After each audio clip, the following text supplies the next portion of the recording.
Governments में change पर foreign policy जो है वो स्टेबल रहती है, कंटिन्यू। वो गलत था, गलत शुरू से गलत था। वो उस समय के लोग अपने स्वार्थ और अपने हित के लिए कहते थे, पर गलत था, मैं नहीं मानता। आप जानते हैं कि जब हमारी चीन के बारे में नीति बन रही थी, नेहरू की नीति जो है उसका सरदार पटेल ने विरोध किया। उनके उप प्रधानमंत्री थे, उन्होंने विरोध किया।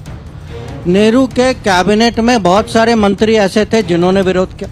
ज़्यादातर जो है उनकी पंडित नेहरू की चाइना पॉलिसी पे बहुत आलोचना हुई। तो ये कहना कि शुरू से सहमति थी और कहीं सहमति आज बिगड़ गई है, पहले से परंपरा थी, ये सच नहीं है। जो मोदी जी को करना चाहिए था वही किया जो 26/11 को किया मुंबई में, माने कुछ नहीं किया।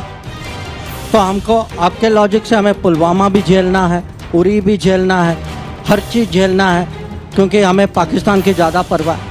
तो ये देखिए आपको गुमराह कर रहे हैं कि अरे सब फॉरेन पॉलिसी में सब हम एक सर्वसम्मति थी, हमारा सबका मत एक ही था। अंबाला में मोदी जी ने कहा कि इस वक्त जिस तरह की सरकार है, दुश्मन 10 बार सोचता है। अगर सरकार बदलती है तो विदेश नीति भी बदलती है। मैं पूछना चाहती हूँ, पहले जमाने में कहा जाता था गवर्नमेंट्स में चेंज पर फॉरेन पॉलिसी जो है वो स्टेबल रहती है, कंटिन्यू। वो गलत था, गलत शुरू से गलत था। वो उस समय के लोग अपने स्वार्थ और अपने हित के लिए कहते थे, पर गलत था, मैं नहीं मानता। मैं आपको समझा सकता हूँ क्यों नहीं। बताइए क्यों। ये आप सोचिए, एक तो लोग कहते हैं कि जो भी सरकार हो विदेश नीति पर सहमति, ये कहते हैं ना। आप जानते हैं कि जब हमारी चीन के बारे में नीति बन रही थी, नेहरू की नीति जो है उसका सरदार पटेल ने विरोध किया। उनके उप प्रधानमंत्री थे, उन्होंने विरोध किया। नेहरू के कैबिनेट में बहुत सारे मंत्री ऐसे थे जिन्होंने विरोध किया। बाद में जब 62 जब अक्साई चीन का रोड बना और चाइना ने 1-2 आक्रमण किए, उस समय अगर आप संसद में देखें बहुत बहस हुई। ज़्यादातर जो है उनकी पंडित नेहरू की चाइना पॉलिसी पे बहुत आलोचना हुई। तो ये कहना कि शुरू से सहमति थी और कहीं सहमति आज बिगड़ गई है, पहले से परंपरा थी, ये सच नहीं है। आप पाकिस्तान का लीजिए, अगर उस समय भी जब नेहरू और लियाकत अली खान के बीच में पैक्ट हुआ कि दोनों देश जो हैं अपनी माइनॉरिटीज़ की देखभाल करेंगे, उस समय एक मिनिस्टर थे, उन्होंने विरोध किया, श्यामा प्रसाद मुखर्जी। नेहरू के अमेरिका पॉलिसीज को डॉक्टर अंबेडकर ने विरोध किया। तो ये नहीं है। और अगर आप पूछते हैं कि उसके बाद देखिए, नेहरू तो चलिए इतिहास है।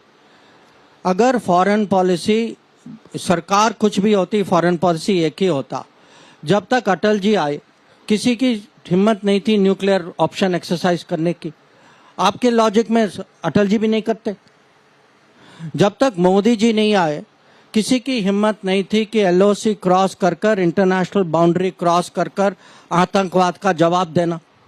तो आपके लॉजिक से जो मोदी जी को करना चाहिए था वही किया जो 26/11 को किया मुंबई में, माने कुछ नहीं किया। तो हमको आपके लॉजिक से हमें पुलवामा भी झेलना है, उरी भी झेलना है, हर चीज़ झेलना है, क्योंकि हमें पाकिस्तान की ज़्यादा परवाह है। तो ये देखिए आपको गुमराह कर रहे हैं कि अरे सब फॉरेन पॉलिसी में सब हम एक सर्वसम्मति थी, हमारा सबका मत एक ही था, ये बोगस। और फारूक अब्दुल्ला तो अब भी कहते हैं कि हमें देखना चाहिए कि पाकिस्तान चूड़ियां पहनकर नहीं बैठा, उनके पास एटम बॉम्ब है। देखिए वो अब मैं क्या कहूँ, उस परिवार में कहीं पाकिस्तान के बारे में उतना फीलिंग है, वो पाकिस्तान की इतनी कदर करते हैं। हम लोगों को पूछना चाहिए कि जो कहीं भारत का बल, भारत की क्षमता कोई कम है क्या? आज दुनिया जानती। तो आप कह रहे हैं कि उनकी फीलिंग्स भारत की तरफ कम है, पाकिस्तान की तरफ ज्यादा? नहीं, मैं ये कह रहा हूँ जब पूरे देश में POK के बारे में इंटरेस्ट है, जब पूरे देश में लग रहा है कि भाई आज पाकिस्तान की हालात देखिए, जब कोई डॉक्टर फारूक जैसे नेता जो हैं विपरीत दिशा में जाते, सोचने की बात तो है ना या नहीं है। पब्लिक क्या कह रही है? सोचने की बात है कि ये लोग अलग बात क्यों कह रहे हैं, हाँ या ना? तो पीओके में जो, और वो खाली अलग माने अकेले नहीं, मणिशंकर अय्यर भी हैं साथ। अब आप जानते हैं कांग्रेस पार्टी में वो कहते, वो बोलते रहेंगे, जब थोड़ी प्रॉब्लम हो जाती है वो कहते हैं नहीं वो हमारा ओपिनियन नहीं है, वो उनका पर्सनल है। तो सैम पटरोड़ा का कुछ पर्सनल है, मणिशंकर का कुछ पर्सनल है। जब भी चलता है तो पर्सनल नहीं है, नहीं चलता तो पर्सनल है। तो कन्वीनियंट। हाँ, कन्वीनियंट। लेकिन राहुल गांधी जी कहते हैं कि सब देशों के साथ आपने, वो तो अपनी बात को भी इनकार कर देते हैं। वो कहते हैं बीच में Rahul Gandhi is dead, there's a different Rahul Gandhi, वो रीइनकारनेट कर लेते हैं। लेकिन वो कहते हैं चीन शायद आप समझते नहीं ठीक से, आपके बारे में कहते हैं क्योंकि हाँ। चीन के साथ हमारे रिश्ते सही नहीं हुए। देखिए, वो तो चीन को इतना समझते हैं कि चीन के राजदूत के साथ सीक्रेट मीटिंग करते हैं। तो हो सकता है सीक्रेट मीटिंग में कुछ तो जानकारी तो मिली होगी ना, तो इसीलिए तो इतना अच्छा समझते हैं। लेकिन जब आपको कहते हैं कि आप चीन नहीं समझ पाते, चीन पे शायद आपको लगता है कि राहुल गांधी की एक पाठशाला होनी चाहिए। अब देखिए, राहुल गांधी जी जून 4 के बाद उनको माने सोचना तो होगा कि क्या चलाएं, कहाँ चलाएं, किधर चलाएं। तो एक आइडिया है आपका, पाठशाला चलाएं। लेकिन पाठशाला में स्टूडेंट कौन होगा?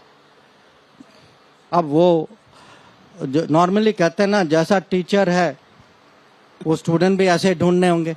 अब पता नहीं कहाँ से ढूंढेंगे, वोटर्स में तो नहीं मिलेंगे उनको स्टूडेंट। मैं आपसे ये भी सवाल पूछना चाहती हूँ कि प्रधानमंत्री ने मुझे एक इंटरव्यू में कहा, और ये सबके सामने भी आया है, कि बाहर के देशों का हमारे देश पर एक नैरेटिव बनाने का एक सिलसिला चल रहा है, और ये इलेक्शन के दौरान भी चल रहा है। खास करके तब जब अरविंद केजरीवाल को अरेस्ट किया गया तो यूएन द्वारा, यूएस स्टेट डिपार्टमेंट द्वारा और जर्मनी द्वारा कुछ स्टेटमेंट्स कहे गए।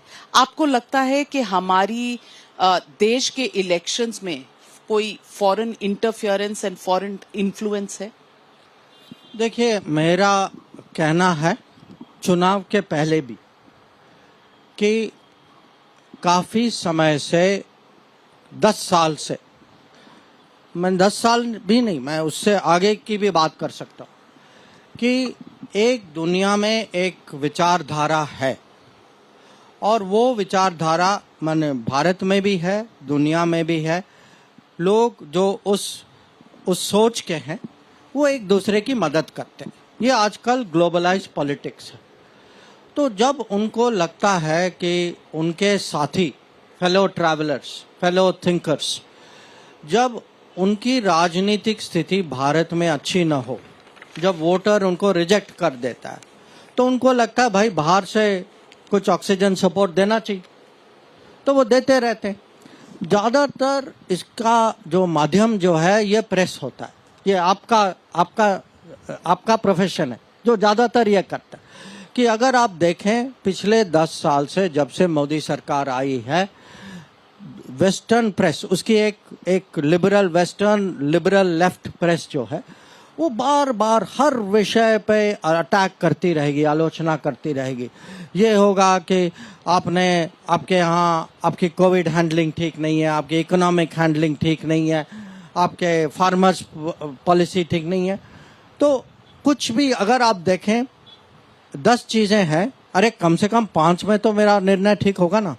अगर मेरा कहीं मैं नहीं कहता कि हर समय हम ठीक है, हमसे कभी गलती नहीं होती सबसे होती। पर अगर आप वेस्टर्न प्रेस को देखें, वेस्टर्न प्रेस जो है उसने एक किस्म से एक पूरा नैरेटिव सेट करने की कोशिश की है। हर चीज पे वो आएंगे और आपको एक नेगेटिव व्यू पॉइंट देंगे। आजकल का है कि आपका इलेक्शन ठीक नहीं है, आपका इलेक्शन कमीशन ठीक नहीं है, आपके इलेक्शन रूल्स ठीक नहीं है, आपकी प्रक्रिया ठीक नहीं है, आपकी आपके यहाँ गर्मी बहुत ज्यादा है, तो अरे भाई गर्मी ज्यादा है, सालों से मई जून में इलेक्शन हो रहे हैं, पहली बार तो नहीं हुआ ना, पहली बार ये गर्मी नहीं हुई ना, पहले भी था। तो ये शायद गर्मी चुनाव की है जो आप लोगों को जेल में डाल देते हैं, तो शायद उसकी बात हो रही नहीं थी। नहीं, देखिए ऐसा है, जो एक तो है ये पश्चिमी देश बहुत सारे, इनको दुनिया के बारे में कमेंट करने की पुरानी आदत है। आदत क्यों है? क्योंकि एक समय में इनकी चलती थी हर जगह, जब वो कुछ कहते थे दूसरे लोग घबरा जाते। तो अब दुनिया बदल गई है, पर वो नहीं बदले ना।